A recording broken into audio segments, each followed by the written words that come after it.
Hi, welcome back to Paul's Stuff.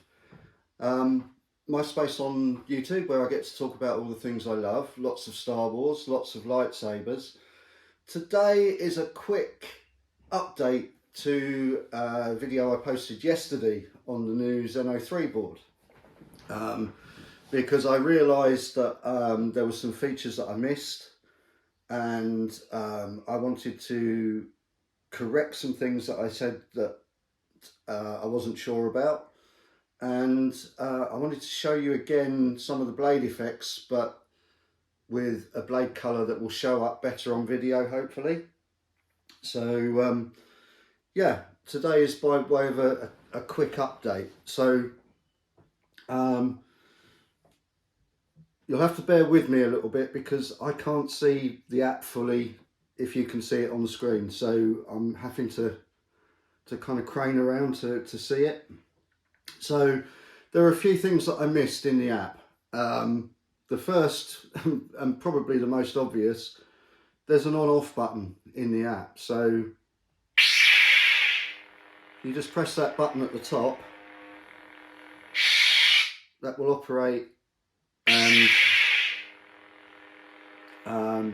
shut down the blade on the video, on the saber. I also talked about the font select and the menu that's in there for the lighting effects. So just before we get to that, I'm just going to look a little bit at the app itself.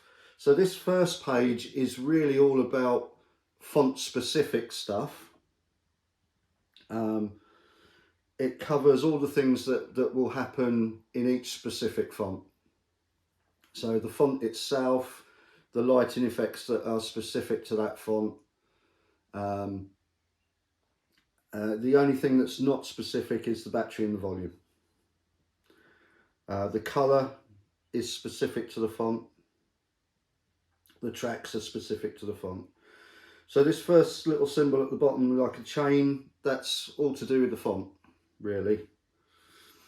The next symbol is the blade. That's all to do with the control of the blade, regardless of whichever font you're in. This symbol with the sliders, this is the customization page, which doesn't work yet. And then this is global. This is things to do with the entire saber, software, things like that. So we come back into here and we'll go into the font select again, and we'll go to here. Now, yesterday I looked at these effects, and I said I had the hum light effect on. Now this is the effect for the blade while it's just running.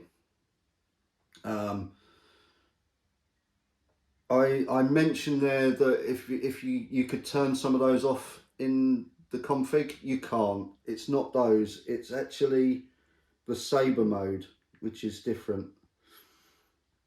So here you've got several saber modes, and this is where all your ignition styles are. So if we turn that on, that's a standard ignition.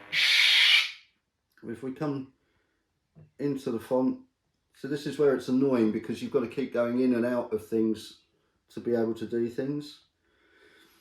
So that's a standard ignition. If we go along to, I think it's 6. Broken ignition. So this is a broken ignition. So now I'm just going to do it on the saber because it's easier.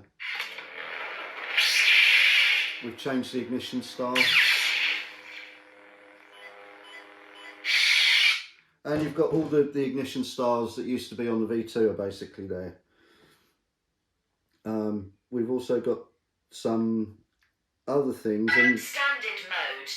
These velocity mode are the things that you can turn on and off in the config file.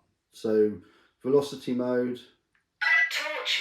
torch mode, blaster mode, ghost mode. Those are all optional and you can turn them off. But if you do turn them off, it will say the same thing for all of those options. standard mode, I'm going to go back to standard mode. That's where I like it. Standard mode and broken ignition are the two that I use most frequently.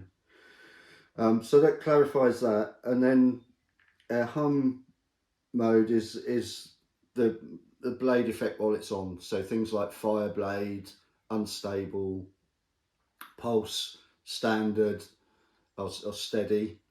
Those are all set. Again, they're very similar to the ones on the V2. I don't think they're quite the same.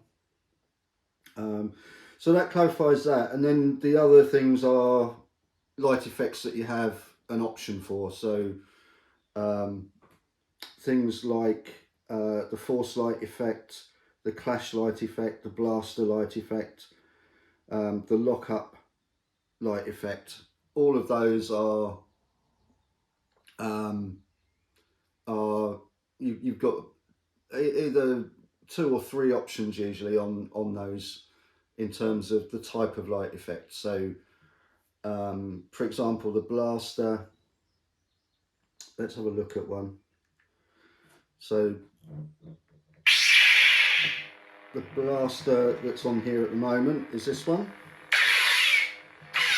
Flashes the whole blade. If we go to 2,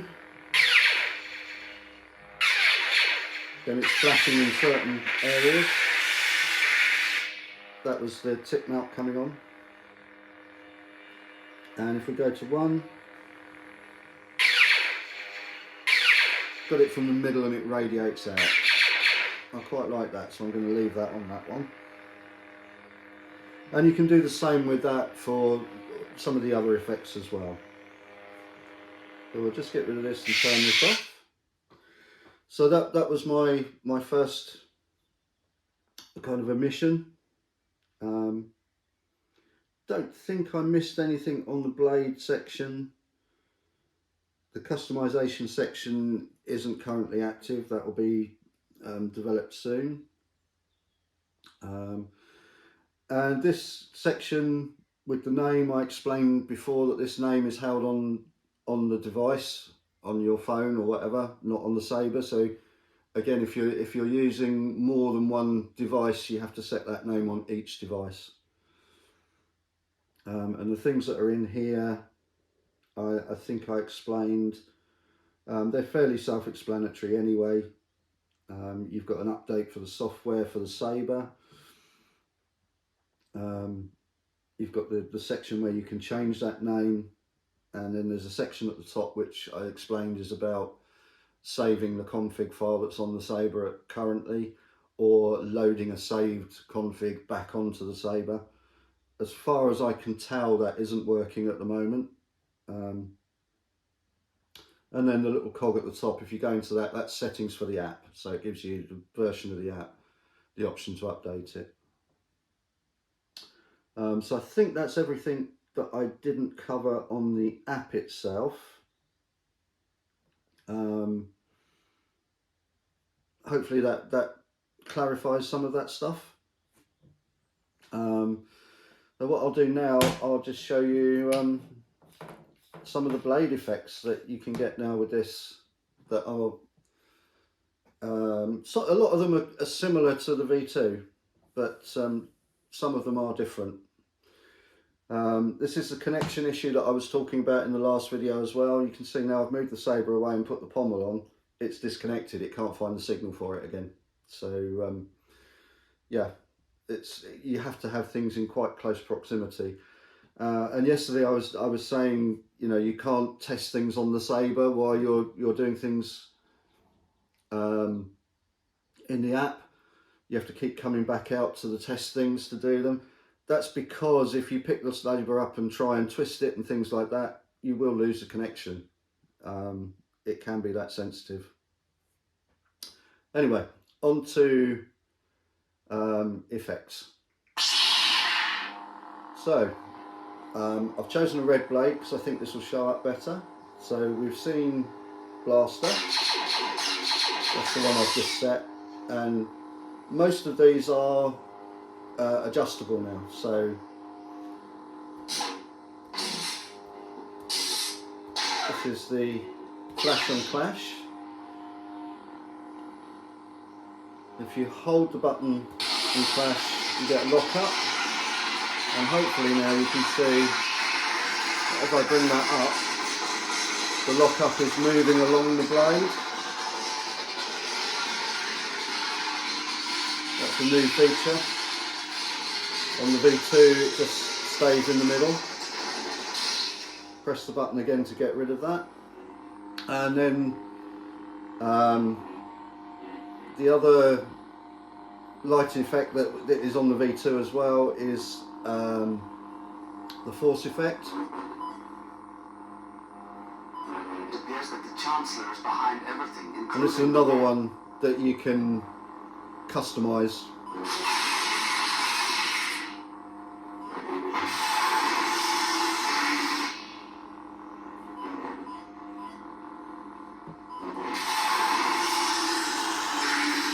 Struggling to get it to do it now. Let us not forget, Anakin, that you rescued me. Okay, so you can have different things happening for that. You can see occasionally what I mean by the blade being a little bit glitchy. It's yeah, doesn't always do what you're expecting it to do. So then there's two new light effects. This is the lightning effect. You hold the button and pull it in towards you, and you get this lightning block effect. But currently that's the only light effect that you can get with lightning block. I don't know whether that will become customizable in the future. And the other one is the tip drag. So as you can see, okay, that's just turned itself off.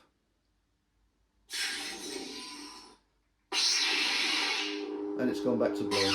Okay, so we'll leave it there.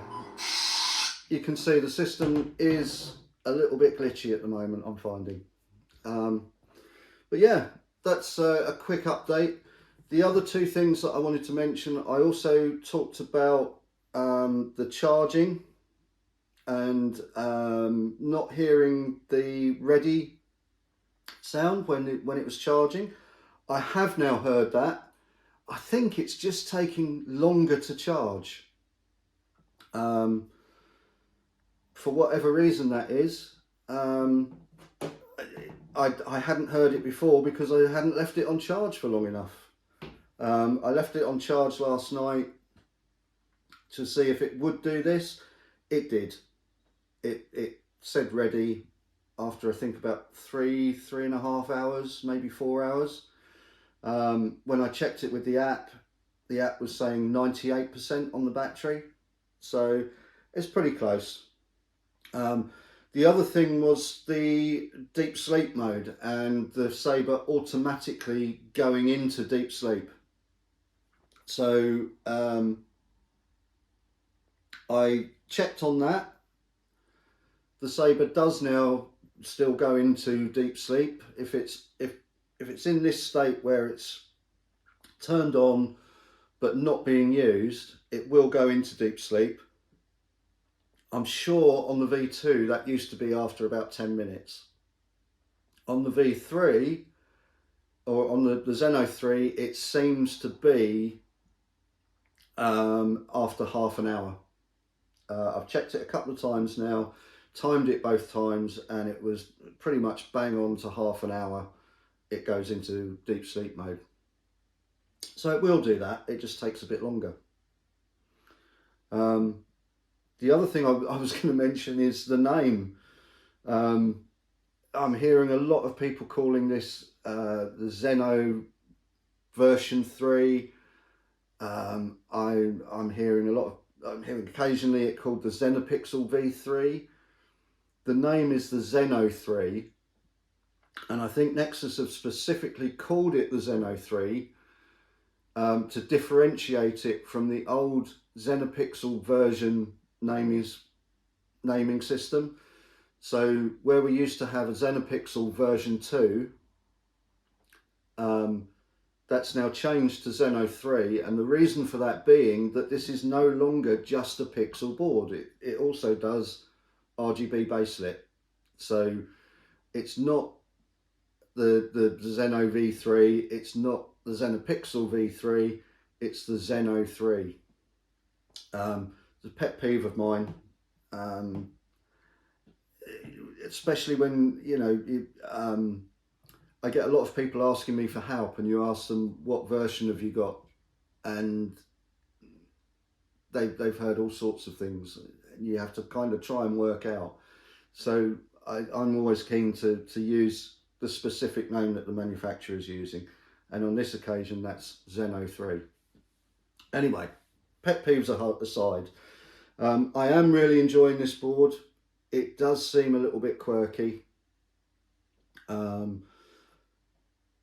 I think that's the stage that it's at in development, personally. Yeah, I do like it. I've had a couple of instances where it's done strange things, like it just did, where it turned itself off, and when I've turned it back on now, it's reverted back to what's on the SD card rather than what I've been putting in on the app. On the whole, yeah, it's a great saber sound system, and we'll be getting more of them, particularly as it gets developed and improved. So thanks for tuning in. I hope this has updated and clarified a few of those little issues from yesterday's video. Just wanted to do that to help you understand what's going on with the board a little bit more clearly. I hate giving out information that's not accurate. So this is by way of trying to correct that a little bit. Hope you've enjoyed it. Please give it a like if you have.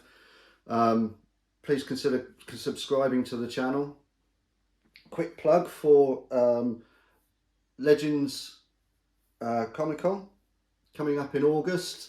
New concept in Comic-Cons. It's kind of a Comic-Con and Weekender combined. You can camp on site, and there'll be lots to see there, lots of costumers, lots of traders, all sorts to see and do over that weekend. Coming up in August, be in Suffolk. I'll leave a link in the description of this video to where you can find out more information and buy tickets. The costuming group that I belong to, Vader's Raiders, is heavily involved in organising this. So yeah, just a quick plug for that.